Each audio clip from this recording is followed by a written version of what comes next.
Alonso com a palavra.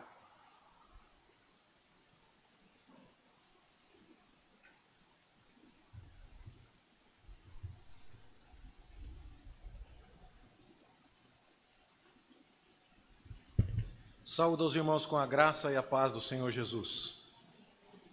Vamos abrir a palavra de Deus no livro dos Provérbios, no seu capítulo 31. Nós não vamos ler agora, mas por favor já deixe a sua Bíblia aberta ali nessa passagem. Livro dos Provérbios, capítulo de número 31. Um texto muito conhecido da mulher virtuosa. Mulher virtuosa, quem a achará? E hoje eu queria falar para os homens a partir desse texto.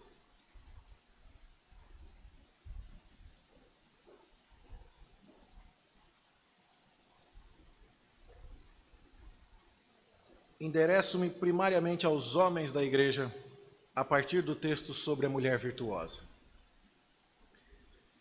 E aí, para você entender um pouco do que nós vamos fazer, eu quero dar algumas explicações introdutórias. Eu entendo que esse é um texto para os homens e não para as mulheres. E eu espero mostrar isso para você. Pastor, está falando de mulher do começo ao fim desse capítulo. Como que isso é um texto para homens, pastor? Vamos estudar juntos para tentar entender, meus irmãos. Provérbios de Salomão, você sabe, né? Você sabe que Salomão, filho de Davi, o homem mais sábio que já existiu. Logicamente, não estamos contando o nosso Senhor e Salvador Jesus, mas Salomão, com toda a sua sabedoria, sabedoria que atraiu a rainha de Sabá, que veio da África para ouvir a sua sabedoria, Salomão teve muitos relacionamentos políticos com nações ao seu redor, e neste mapa que você consegue visualizar aqui na nossa projeção, e você que está em casa deve também estar vendo, nós temos ali no centro em vermelho o início do império, do reino de Israel, um pouco mais alaranjado o reino que Davi deixou para o seu filho Salomão, e lá em cima um pouco mais amarelado a área de influência comercial que Salomão também dominou. Isso significa que nunca, nem antes e nem depois, o povo de Deus teve um domínio territorial tão grande quanto teve nos dias de Salomão. Salomão foi o rei mais rico. Salomão foi o rei mais sábio, Salomão foi o rei mais poderoso de todos os reis do povo de Deus. Não o mais importante foi o pai dele, Davi. Mas em termos de riqueza e sabedoria e de conhecimento e influência internacional, o reino de Israel atingiu o seu apogeu nos dias de Salomão. E era natural que através desses intercâmbios as cortes conversassem entre si. Isso significa que os embaixadores de Salomão conversavam com os embaixadores das nações ao redor. Foi inclusive nesse intercâmbio que Salomão se perdeu, casando-se com mulheres estrangeiras e princesas das outras nações, casando-se com a filha do faraó, que trouxe inclusive na bagagem, no seu enxoval para as suas núpcias, os seus deuses estrangeiros, deuses que levaram Salomão a cometer idolatria e a desagradar a Deus, de forma que o reino veio a se dividir após a morte de Salomão como uma justa disciplina de Deus para com essa idolatria. Mas o ponto que nos interessa destacar aqui é que Salomão tinha contato com cortes do mundo inteiro e com as suas habilidades e com os seus conhecimentos. Isso faz com que a literatura de sabedoria, a coleção de provérbios que nós temos na nossa Bíblia, seja a parte da nossa Bíblia que tem um sabor mais internacional. Os outros livros falam muito da bênção de Deus ao povo de Deus, mas procure a expressão Israel no livro de Provérbios, você encontra? Procure a expressão o pacto de Deus ou a aliança de Deus com o seu povo no livro dos Provérbios, você encontra? Não. E por quê? Porque trata-se de um livro que meio que abraça a revelação que Deus deu a todos os povos. Pastor, Deus se revelou a outros povos? Sim. O sol está no céu para o mundo inteiro ver.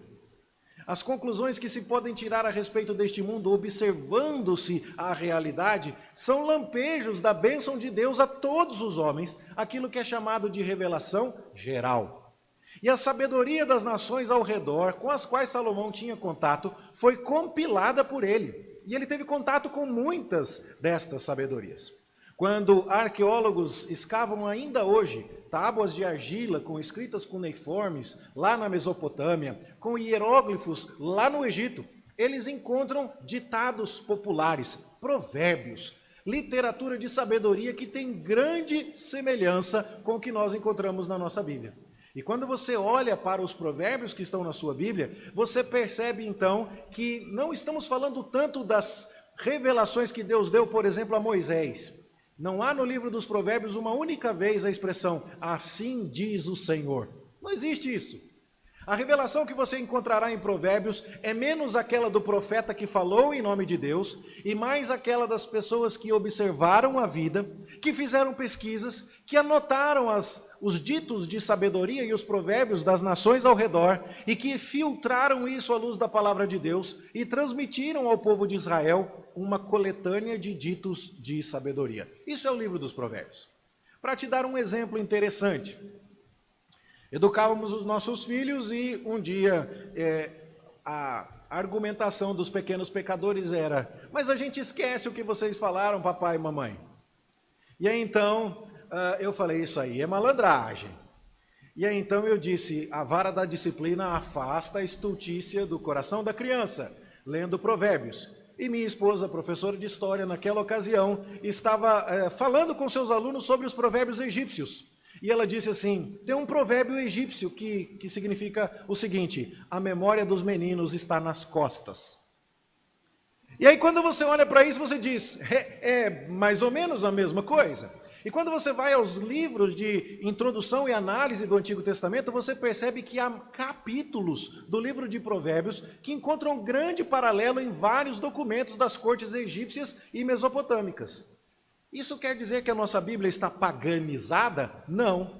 Isso quer dizer que a revelação geral que Deus deu a outros povos foi santificada para ser incluída na sua Bíblia. É isso que quer dizer.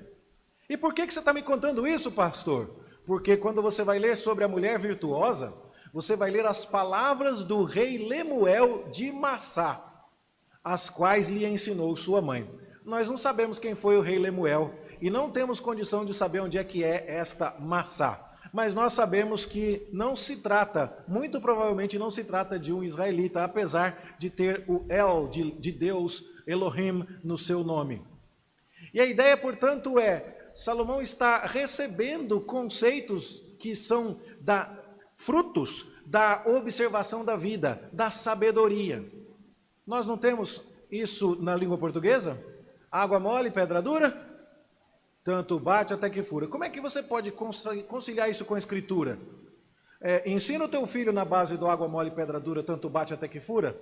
Que uma hora ele vai aprender. Tem isso na Bíblia? Tem. Falarás das palavras que te ordeno, sentado na tua casa, ou deitar-te ou levantar-te, andando no teu caminho, elas estarão na tua mão e por frontal entre os teus olhos, insta, quer seja oportuno, quer não, quer a tempo, quer fora de tempo, exorta com toda longanimidade e paciência. Está cheio disso na Bíblia. E então a gente percebe que outras pessoas, mesmo que sem observar a vida à luz da palavra de Deus, descobriram algumas verdades. E o livro de Provérbios tem esse teor. Note, verdades gerais não são verdades universais. Existe uma diferença. Verdade geral não é verdade universal. Aquilo que costuma ser verdadeiro não será verdadeiro sempre. Água mole, pedra dura, tanto bate até que fura, é uma verdade geral. Insista, insista, insista, você vai conseguir. Mas você pode conhecer alguém que insistiu e não conseguiu. Isso comporta a exceção.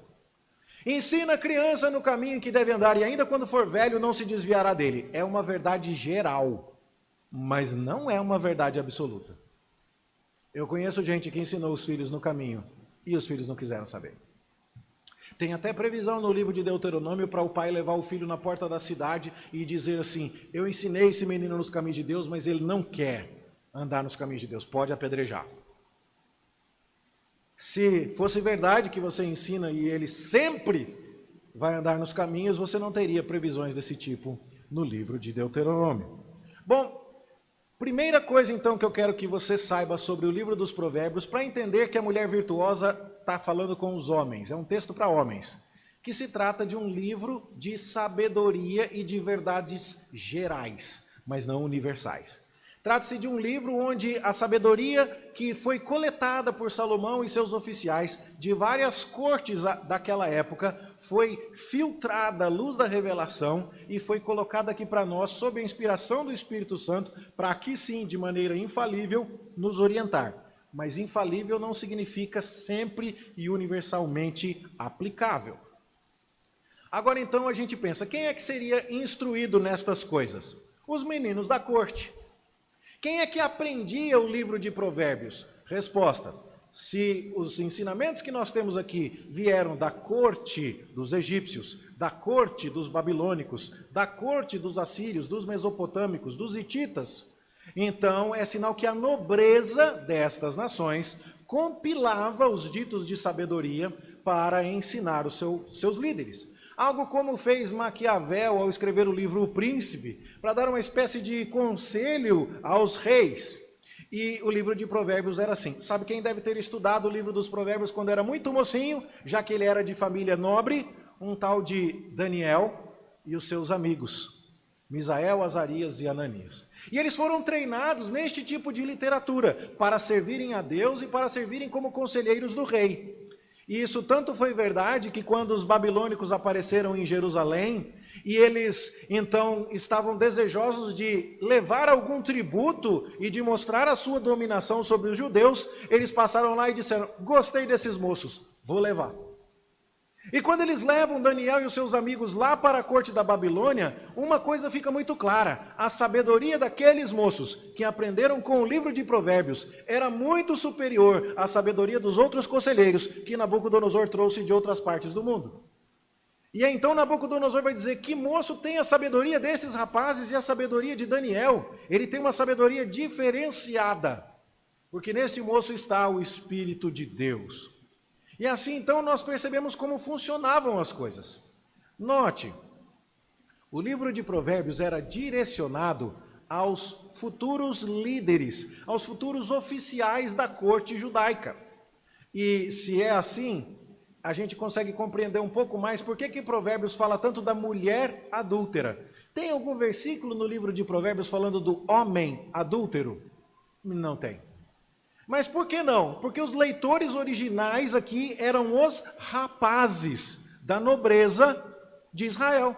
Aqueles que estavam sendo treinados para ser os futuros líderes da nação. Então, a ênfase é, claro, para os rapazes. Note, então as mulheres não precisam se preocupar com os homens adúlteros? Você sabe que não. Por quê? Porque nós precisamos ler a ideia e transpô-la para novas realidades. Por exemplo, balança enganosa é abominável ao Senhor, e aquele que tem pesos fraudulentos aborrece a Deus. Isso porque naquela época a balança era feita naquela forma de pratos onde se comparavam os pesos, e se você dizia que aquele pezinho tinha 1 quilo, mas na verdade ele tinha 800 gramas, esse tipo de acordo comercial onde você pesava os grãos deste lado com pesos fraudulentos do outro lado, desagradava a Deus. Mas hoje é balança eletrônica, então eu não uso peso. Então eu posso descalibrar minha balança eletrônica que eu não estou descumprindo o mandamento? Claro que estou, você sabe disso. Então você faz as transposições devidas. Mas então por que o livro de Provérbios falava em primeiro lugar sobre a mulher adúltera? Porque o seu leitor original era o jovem rapaz da corte, o jovem nobre. O nobre tinha acesso a coisas que as pessoas mais humildes não tinham. O nobre tinha condições de ficar tomando vinho todo dia, mesmo que custasse caro. Isso não era tão simples para uma pessoa mais humilde. E é por isso que no livro de Provérbios você vai encontrar tantas advertências. Não fique olhando para o vinho quando ele espuma no copo, quando ele brilha diante dos seus olhos. Tome cuidado com a embriaguez, não seja falto de senso. Um pobre não teria tantas ocasiões de se embriagar quanto um nobre. E aí então você percebe a ênfase do livro para os jovens da nobreza. A mesma coisa acontece com a preguiça. Se o pobre não trabalha, o pobre não come. Se o nobre não trabalha, alguém trabalhou para ele. Então o livro dos Provérbios está falando muito sobre preguiça por causa do público primário que deveria lê-lo. Ele está falando muito sobre fofoca, porque corte é um ambiente muito propenso à fofoca. Viu o que tal nobre disse? Viu o que vossa majestade fez? Viu isso e aquilo? E todas as tramas e todas as conversas de bastidores. E aí, nesse sentido, os homens, os rapazes hebreus, estavam sendo preparados para o exercício da sua função. Percebe como o livro de Provérbios vai tomando um contexto já um pouco diferente? É uma sabedoria internacional, destinada ao tratamento e treinamento dos jovens rapazes hebreus para o exercício das suas funções na corte. Ah, então eu que sou pobre, que sou mulher e que sou velho, não tenho nada a ver com esse livro? Você sabe que não é assim. Mas você e eu precisamos ler este livro de acordo com o seu contexto original e com o seu público-alvo original. Provérbios é uma poesia. E como toda poesia, ele tem estrutura. Na língua portuguesa, a gente faz poesia com rima. Na língua hebraica, não se faz poesia com rima, se faz poesia com estética. E talvez o exemplo mais simples para te mostrar isso esteja em Josué capítulo 1. Nós conhecemos o texto de Josué. Assim como estive com Moisés, também estarei contigo. Nunca o abandonarei, nem o deixarei. Sê forte e corajoso, cuidando de fazer conforme toda a lei, a fim de que sejas bem-sucedido por onde quer que andares. Sê forte e muito corajoso. Não se aparte da tua boca o livro desta lei. Medita nele dia e noite. Tenhas cuidado de fazer conforme toda a lei, porque então farás prosperar o teu caminho e serás bem-sucedido. Sê forte e corajoso, não te atemorizes, nem te espantes, pois o Senhor teu Deus será contigo por onde quer que andares. É isso que você vai ler em Josué capítulo 1, dos versos 5 a 9. Mas o curioso é que isso é como se fosse um sanduíche de palavras. Pensa num hambúrguer. Você tomou café, eu não estou judiando de você falar de hambúrguer a essa hora, né? Se fosse umas 11h40 já era um pouco mais cruel. Mas agora que você está aí com o seu cafezinho bem assentado no estômago, vamos pensar aqui no hambúrguer. O que tem nas duas pontas, na de baixo e na de cima? Tem pão. O que tem no meio? Às vezes uma maionese ou um alface, um tomate. E depois um queijinho em cima aqui, e no meio que está a carne. A carne é a peça mais importante. Quando o filho está sem vontade de comer, mãe, não aguento mais, normalmente a mãe fala, então come só a carne, proteína, você precisa. Bom, a carne deste sanduíche literário, ela está bem identificada, porque está dizendo, como fui com Moisés, estarei contigo. E lá no final, no versículo 9, teu Deus será contigo. No verso 6 e 7 está dizendo, seja forte e corajoso. E no verso 9 está dizendo, seja forte e corajoso. E o curioso é que nós costumamos decorar o verso 9. Não te mandei eu, ser forte e corajoso, porque o Senhor teu Deus é contigo por onde quer que andares. Mas esse não é o versículo mais importante da sessão. O versículo mais importante é o versículo 7, que está dizendo, tão somente ser forte e muito corajoso, para teres o cuidado de fazer conforme toda a lei, para que você seja bem-sucedido. Ou seja, a mensagem mais importante, o X da questão, está aqui, nos versos 7 e 8. Seja forte e muito corajoso, para você fazer do jeito que a lei de Moisés te manda, para que você seja bem-sucedido. Nós decoramos o versículo errado. A gente põe ênfase na promessa, Deus estará contigo, e põe menos ênfase no mandamento, seja forte e corajoso para obedecer. Bom, deste jeito aqui, você começa a perceber como a poesia na língua hebraica é estruturada. Os provérbios não vão falar, por exemplo, batatinha quando nasce espalha a rama pelo chão. Menininha quando dorme põe a mão no coração. Você não vai encontrar rimas na língua hebraica, mas você vai encontrar ideias que contrastam. Por exemplo, o filho sábio alegra o seu pai, mas o filho insensato entristece a sua mãe. Então o sábio contrasta com o insensato. Alegrar contrasta com entristecer. E o pai contrasta com a mãe. Quer dizer que quando o filho é sábio é só o pai que fica alegre, a mãe não fica alegre? Ah, você sabe que não é isso. Quer dizer que quando o filho é insensato é só a mãe que fica triste, o pai não fica? Claro que não. Mas esta é uma maneira de falar poeticamente estas verdades. Por que você está me contando isso, pastor? Porque Provérbios 31 é um quiasmo gigantesco. E não consegui traduzir tudo isso num slide só, foi mais fácil colocar a figura para você. Mas lá no início de Provérbios 31, você tem o alto valor de uma boa esposa no verso 10, e esse alto valor da boa esposa nos versos 30 e 31. O marido e os filhos louvam essa mulher nos versos 28 e 29, e ele é beneficiado pela esposa nos versos 11 e 12. A esposa trabalha duro nos versos 13 a 19, e trabalha duro no verso 27. E aí você vai percebendo que o centro deste quiasmo está lá no versículo 23, onde é dito que o sucesso do marido e o respeito que as pessoas tributam ao marido está baseado em grande parte no comportamento da esposa. Pastor, quer dizer que não tem nada a ver com esposa, é isso? De novo, De novo, esse não é um livro só para velhos, ou só para jovens, ou só para crianças. Este não é um livro só para mulheres, nem só para homens. Mas a gente precisa tomar cuidado, porque este texto não está nos dando um modelo de como uma mulher precisa se comportar necessariamente. Do mesmo jeito que algumas pessoas dizem assim, pastor, eduquei o meu filho na igreja, e uma hora ele vai voltar, porque está escrito, ensina a criança no caminho que... E ainda quando for velho, e isso é uma promessa? Não, isso não é uma promessa. Isso é uma verdade geral, mas não é uma verdade universal. Pode acontecer do seu filho não voltar. Isso depende de Deus, em última instância, lhe conceder o arrependimento. E depende da vontade do seu filho, falando de uma perspectiva humana.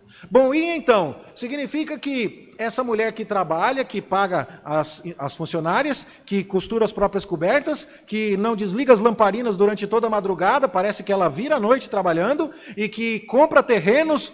Esse não é o padrão da mulher executiva que trabalha fora e que tem serviço dentro de casa e que se projeta na sociedade. Essa é a típica mulher do século XXI? Não, obrigado, irmão. Não, não é. Não é. Essa mulher que está aí foi escrita em linguagem poética. Isto é um poema. E como todo poema, e que tem a sua linguagem figurada e que encerra ditados de sabedoria geral, isso deve ser visto desta maneira. Para ficar ainda mais claro para você, deixe-me falar sobre acrósticos. Acrósticos são aqueles poemas que, se você faz um poema acróstico com música, você sabia que tem uma música que cada frase musical começa com uma nota da escala? Dó, lá, lá, lá, lá, lá, lá, ré, nananana, mi, nananana, fá, nananana, sol, barararana, lá, dadadadana, si, nananana, vem o dó, pronto. Isso é um acróstico musical. Cada frase começou com uma notinha. Lá no poema de Provérbios, cada linha do poema começa com uma letra do alfabeto hebraico. Isso acontece, por exemplo, no Salmo 119, que eu posso te mostrar aqui, ó. As primeiras 8 frases do Salmo 119 começam com a letra Aleph. Pastor, mas está lá no fim. É porque o hebraico é da esquerda para a direita. E aí então, a primeira letra está aqui, ó. Asher, e assim vai. E isso significa, portanto, que foi pensada a poesia na língua hebraica para você olhar ali e reparar que todos os 8 primeiros versos estavam com a letra Aleph. Você vai até o Salmo 119 e descobre por que ele é tão grande. Por que ele é o maior salmo da Bíblia? Porque nas 22 consoantes do alfabeto hebraico, cada uma delas vai ter 8 versículos só para ela. E é por isso que você vai ter 176 versículos nesse salmo comprido. Porque cada estrofe de 8 versos daquele salmo, todas as linhas começam com a mesma letra. Aqui eu só coloquei a primeira estrofe. A Bíblia inglesa resolveu seguir isso. E olha como eles traduziram a primeira estrofe do Salmo 119. Eles colocaram a letra A em todas as primeiras palavras. Nós não temos uma tradução na língua portuguesa que tenha se preocupado com esse aspecto poético. E nem sempre é possível. Isso foi possível depois de muito trabalho imaginativo, poético, teológico, para uma Bíblia de língua inglesa. Nós não temos algo assim na língua portuguesa. Mas você percebe como a poesia, sendo levada em conta, também nos deve dirigir na interpretação do texto? Algumas coisas que estão sendo ditas ali de maneira mais poética do que prescritiva. E isso precisa ser levado em consideração. Bom, quando você pega lá no idioma hebraico o poema de Provérbios 31, do verso 10 até o verso 31, você vai ver Aleph, Bet, Gimel, Dalet, Re, Vav, Zain, Ret, Tet, Yod, Kaf, Lamed, Men, Nun, Sam, Kain, Pet, Sade, Kof, Resh, Sin, Shin, Tav. Está tudo lá. Cada palavrinha começa com uma letra diferente do alfabeto hebraico. Bom, se é assim também, eu devo estar menos atento à literalidade das coisas e mais atento à atmosfera do que está sendo dito. Presta atenção, meu filho, nesta mulher, que está sendo descrita de maneira poética. Esta mulher descrita aí, a lâmpada dela não se apaga de noite, é como se ela não dormisse, gente. Consegue imaginar uma mulher sem dormir, uns 4, 5 dias? Ela ia ser virtuosa? Eu não sei não, eu tenho minhas dúvidas. Entende? E não é só uma mulher não, um homem também. Não é verdade? Então a gente tem que prestar atenção nas figuras da poesia. Então, depois com mais calma você pode pesquisar isso, né? Eu também só encontrei isso em inglês, mas cada letra do alfabeto hebraico dando a nós, então, um verso da poesia. E sabe o que é mais interessante ainda? Se você olhar e disser, não, mas a mulher virtuosa trabalha, ela faz isso, ela faz aquilo, ela compra terreno, ela vende, ela negocia, ela dá tarefa para as servas, você deixará escapar uma coisa muito importante, que não é possível de vislumbrar na Bíblia de língua portuguesa, mas é possível vislumbrar na Bíblia de língua hebraica. A ordem dos livros que temos na nossa Bíblia de língua portuguesa segue a tradução que foi feita para o grego e depois para o latim. E a ordem dos livros que temos aqui é diferente da ordem que os judeus seguem. Lá na Bíblia hebraica, logo depois do livro de Provérbios, coladinho em Provérbios 31, vem o livro de quem? Da Ruth. Acabou de ler a poesia sobre uma mulher virtuosa, você lê a história de uma mulher virtuosa. Agora eu te pergunto, a Ruth tinha servas? Sobre esse critério ela não se encaixa para ser mulher virtuosa. Ela comprava terreno? Sob esse critério ela também. Foi ela que fez o nome de Boaz estimado ou Boaz já era estimado antes disso? Então, sob muitos critérios, Ruth não estaria qualificada a ser a mulher virtuosa de Provérbios 31, o que significa, portanto, que esse texto precisa ser interpretado como aquilo que ele verdadeiramente é, uma poesia. Note então, aqui eu só coloco a lista para você ver, né? A sequência de livros do Antigo Testamento, Salmos, Jó, Provérbios e Ruth. Coisa que não é possível de perceber na nossa Bíblia, porque é Josué, Juízes, Ruth, aí vem Samuel, Reis, Crônicas, Esdras, Neemias, Esther, Jó, Salmos, Provérbios, Eclesiastes. Uma coisa está muito distante da outra na nossa Bíblia, mas na Bíblia hebraica, logo após Provérbios, vem o livro de Ruth. Pastor, então, e agora? O que é que eu faço? Agora eu tento interpretar o livro de Provérbios como um todo. Um livro de sabedoria, resultado da observação do mundo, filtrado pelas lentes de Deus e da sua lei, que Salomão bem conhecia. Um livro de verdades gerais, mas não universais. Um livro de poesia, porque é mais fácil memorizar as coisas assim. Fica mais fácil você entender casa de ferreiro, espeto de pau, do que você entender uma seguinte frase. Muitas vezes, um profissional altamente qualificado no segmento de sua atuação deixa a desejar no que se refere aos cuidados referentes ao seu campo de trabalho dentro do seu próprio domicílio. Isso é muito mais difícil de entender do que casa de ferreiro, espeto de pau. E aí, então é assim que o livro de Provérbios coloca as verdades para mim e para você, de maneira plástica, de maneira poética, cabendo alguma liberdade de interpretação e alguma exceção, poeticamente falando. Bom, o que o livro de Provérbios está ensinando aos jovens rapazes da corte hebraica? Ele está ensinando o moço a trabalhar. Vai trabalhar, meu filho. Não pode aproveitar porque nasceu em berço de ouro e ser preguiçoso. Não pode ser indolente, não pode ser literalmente folgado. E aí, então você vai encontrar muitas referências ao trabalho no livro de Provérbios. O que trabalha com mão remissa empobrece, mas a mão dos diligentes vem a enriquecer-se. Você já viu alguém trabalhar duro e não ficar rico? Aí você fala, eu. Conheço bem essa história, pastor. Bom, é prova de que o livro de Provérbios não traz verdades universais, mas traz verdades gerais. Como? Você vai trabalhar e Deus tende a abençoar o seu trabalho. Esta é uma verdade geral. Embora você e eu possamos conhecer pessoas que inclusive trabalharam, e Deus foi servido não abençoar com prosperidade por alguma razão, por disciplina, por ensino, por qualquer outra circunstância. O que ajunta no verão é filho sábio, mas o que dorme na cega, na colheita, é filho que envergonha. Vai trabalhar, meu filho. Trabalhe no verão enquanto o sol está favorável, porque vai chegar a época em que a colheita vai ter acabado, e se você não tiver feito provisões, você vai passar vergonha e necessidade. A mão diligente dominará, mas a remissa será sujeita a trabalhos forçados. Veja como o livro de Provérbios está falando com os rapazes para que trabalhem. O preguiçoso deseja e nada tem, mas a alma dos diligentes se farta. Quem corre atrás, né?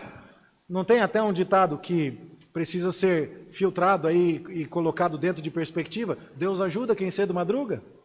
né? Faz por ti que eu te ajudarei. Tem gente que acha que esse tipo de coisa está na Bíblia. Não está, não. E não é uma verdade geral, não é uma verdade absoluta.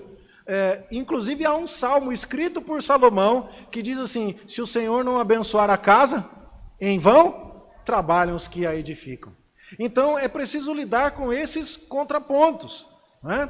Mas eu creio que já deve ter ficado bem claro para você que o livro de Provérbios está mandando aquele jovem trabalhar. O caminho do preguiçoso é como que cercado de espinhos, mas a vereda dos retos é plana. O caminho dos que são justos é como se fosse um caminho aplainado. Bom, além de trabalhar, o livro de Provérbios manda o jovem ser sábio. E a sabedoria aqui em Provérbios está ligada a prestar atenção nos conselhos do seu pai e da sua mãe. Escuta o seu pai e a sua mãe, jovem, e dê ouvidos à repreensão. O sábio, ele não fica chateado quando ele é corrigido. O sábio não fica chateado quando é advertido. Esse caminho não é bom. E aí, então, ao invés de dizer, o que você tem a ver com a minha vida, ele procura dizer, por que não?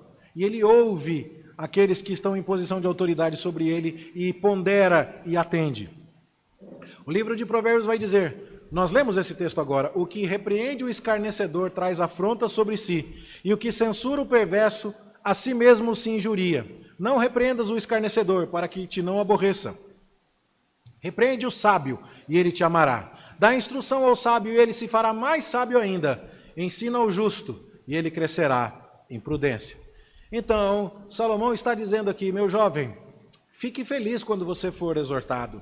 Fique feliz quando você for corrigido, porque isso está contribuindo para o seu progresso e o seu crescimento. O sábio de coração aceita os mandamentos, mas o insensato de lábios vem a arruinar-se. Quem ama a disciplina ama o conhecimento, mas o que aborrece a repreensão é estúpido. Quer saber se você é estúpido ou sábio? Veja como você anda reagindo quando você é corrigido, quando você é exortado. Uma pessoa sábia, quando é exortada, agradece. Uma pessoa tola, quando é exortada, se revolta, se indigna. Os ouvidos que atendem à repreensão salutar, no meio dos sábios têm a sua morada. Mais fundo entra a repreensão no prudente, do que 100 açoites no insensato. E eu estou colocando aqui só os provérbios principais. O livro todo é recheado de recomendações sobre, vai trabalhar, meu filho. Presta atenção quando você for corrigido. Dê ouvidos às pessoas que te exortam e que te disciplinam. Ame a censura. Cuidado com a sua língua. O livro de Provérbios também fala muito sobre isso. No muito falar não falta transgressão, mas o que modera os lábios é prudente. Alguém há cuja tagarelice é como pontas de espada, mas a língua dos sábios é medicina. O lábio veraz permanece para sempre, mas a língua mentirosa apenas um momento. Está na boca do insensato a vara para a sua própria soberba, mas os lábios do prudente o preservarão. O coração do justo medita o que há de responder, mas a boca dos perversos transborda maldades. Tens visto um homem precipitado nas suas palavras? Maior esperança há para o insensato do que para ele. Ou seja, creio que está mais claro também do que seja necessário prosseguir aqui, não é preciso ir adiante. O livro dos Provérbios está dizendo, jovem, trabalhe. Jovem, seja sábio, aceite a repreensão. Jovem, cuidado com a sua boca, veja bem o que você fala. E por fim, veja bem como você vai se casar. Tem muitas mulheres adúlteras te chamando, mas você, jovem, vai tomar cuidado para se casar de maneira apropriada. A mulher sábia edifica a sua casa, mas a insensata com as próprias mãos a derruba ou derriba. Então, meu jovem, pode ser que a mulher com quem você vai se casar vai destruir tudo que você construir. Não faça isso. Case com uma mulher sábia. A casa e os bens vêm como herança dos pais, mas do Senhor a esposa prudente. Melhor é morar, esse aqui é muito conhecido, né? No canto do eirado, na beira do precipício, do que junto com uma mulher briguenta dentro da mesma casa.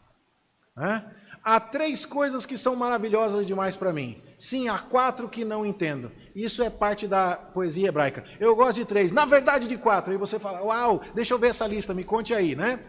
O caminho da águia no céu, o caminho da cobra na penha, o caminho do navio no meio do mar e o caminho do homem com uma donzela. Que coisa bonita de observar a sabedoria de Deus na ave, no navio e no casamento. Assim, chegamos ao texto de Provérbios, que eu nem vou ler inteiro com você agora, mas eu queria pensar com você, o texto de Provérbios não falou sobre o trabalho? Pois é, a mãe do rei Lemuel está dizendo para ele, palavras do rei Lemuel de Massá, as quais lhe ensinou sua mãe. O que a mamãe está dizendo? Meu filho, presta atenção na vida. Mas lembre-se que o livro de Provérbios veio falando de poesia por 30 capítulos. Agora chega no capítulo 31, vamos encerrar este grande livro de ditos, de provérbios de sabedoria, com um grande poema acróstico. Cada linha começa com uma letra do alfabeto hebraico. Vamos encerrar este livro com um poema construído na estrutura de um quiasmo, de forma que o versículo central fala: quem casar com essa mulher vai ser estimado entre todos os homens, vai ser um homem de sucesso. E agora então vamos tentar ler como foi que a mãe de Lemuel, rei de Massá, lhe ensinou. Ela disse assim: não des às mulheres a tua força, nem os teus caminhos às que destroem os reis. Essa mãe do rei Lemuel está ainda preocupada com quem é que ele vai casar. Mas ela não quer dar o nome da moça para ele. Ela não quer dizer de que bairro ela vem. Ela não quer dizer se ela é cearense, baiana, goianiense, paulista ou norte-americana. Ela está dizendo assim: meu filho, procure uma mulher virtuosa.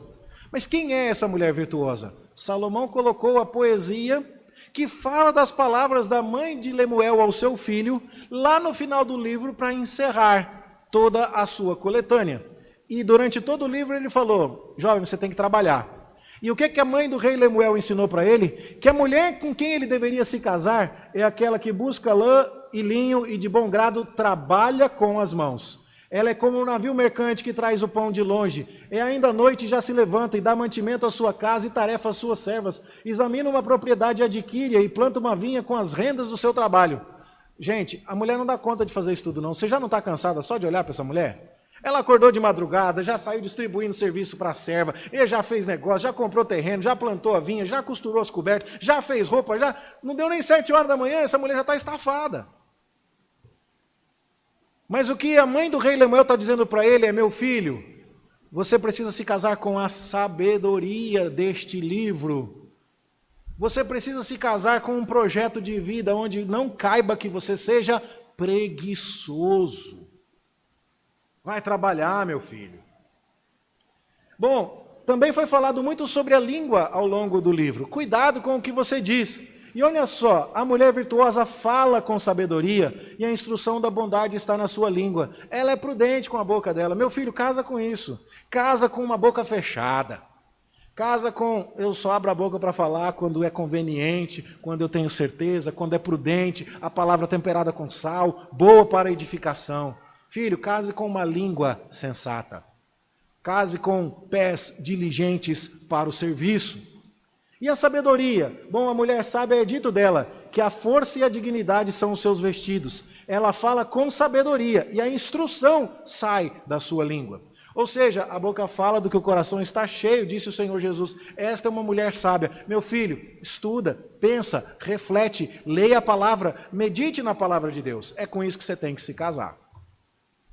E por fim, essa é a esposa.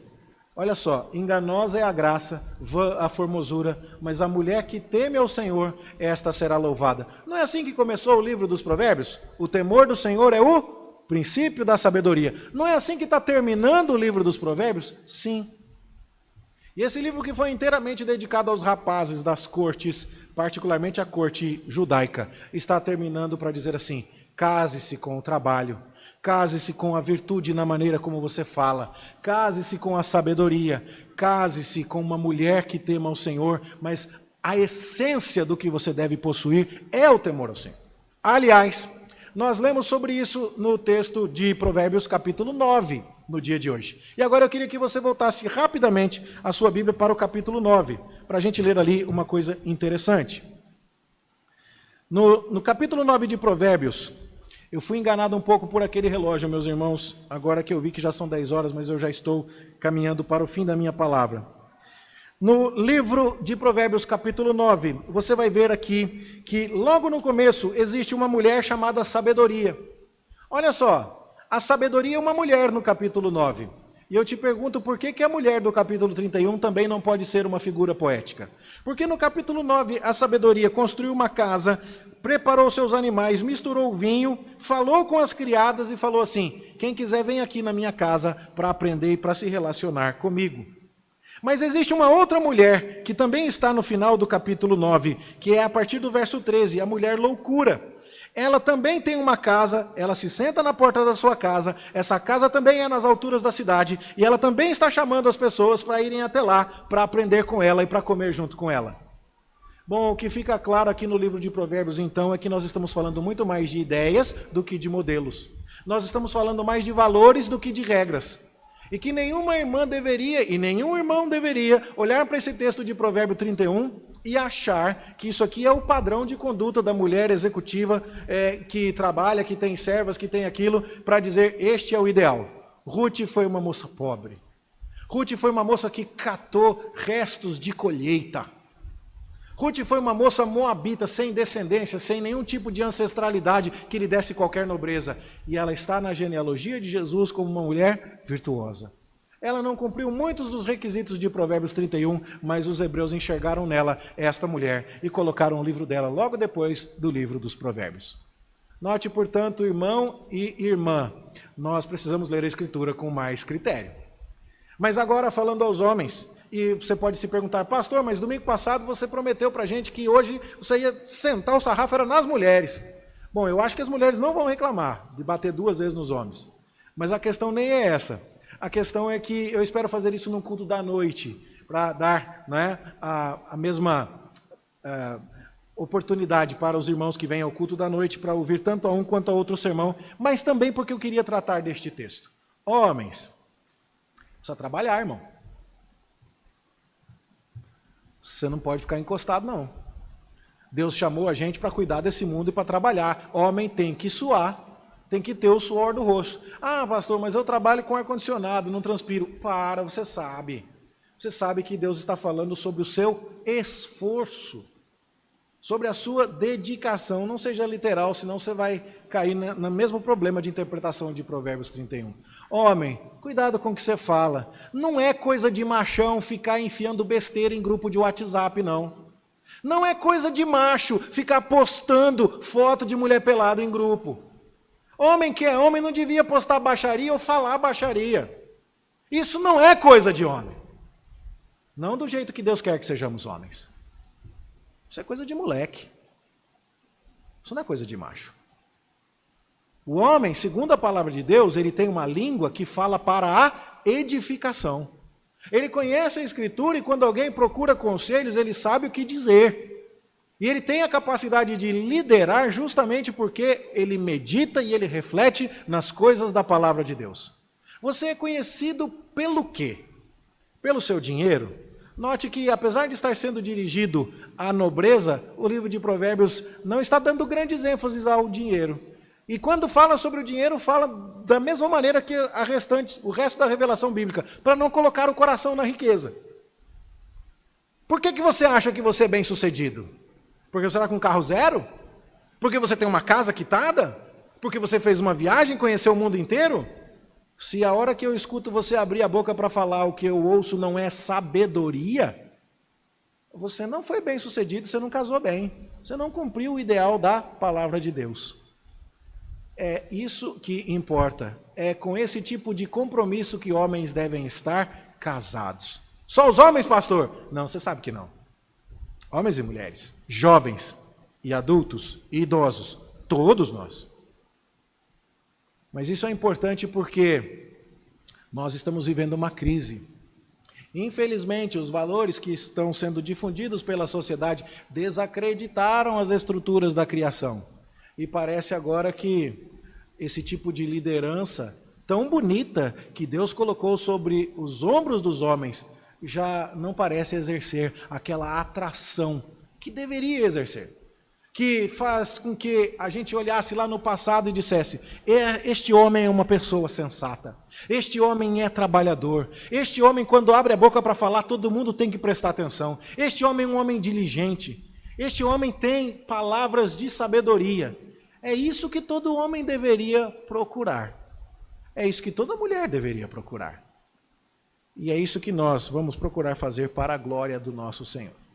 Então, meus queridos irmãos, que levemos em consideração estes conselhos. Muitas e muitas vezes recebemos famílias para aconselhar e vamos descobrir que o que está faltando é exatamente esse tipo de compromisso com os valores da palavra de Deus para que conselhos sábios sejam dados. Homens e mulheres, persigamos a virtude de Provérbios 31, seguindo este texto dentro de sua interpretação adequada. E que Deus nos dê essa graça em nome de Jesus. Amém. Vamos nos colocar em pé e orar para encerrar o culto desta manhã?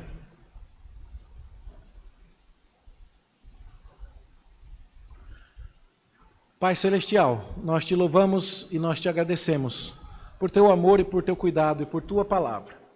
E te agradecemos pelo livro dos Provérbios que nos transmite lições de sabedoria tão práticas para a nossa vida cotidiana. Suplicamos ao Senhor que todos tenhamos apreço à tua palavra para estudá-la dentro de seu contexto, para que possamos interpretá-la corretamente. Ajuda-nos, ó Deus, para que sejamos sábios, trabalhadores, para que tenhamos lábios que falam palavras de vida e de sabedoria, para que sejamos diligentes nos nossos afazeres e que desposemos os valores do teu reino e que a sabedoria seja o nosso maior interesse. Guarda-nos assim, ó Deus, e particularmente aos homens desta igreja, para que assumam sua função de liderança com diligência.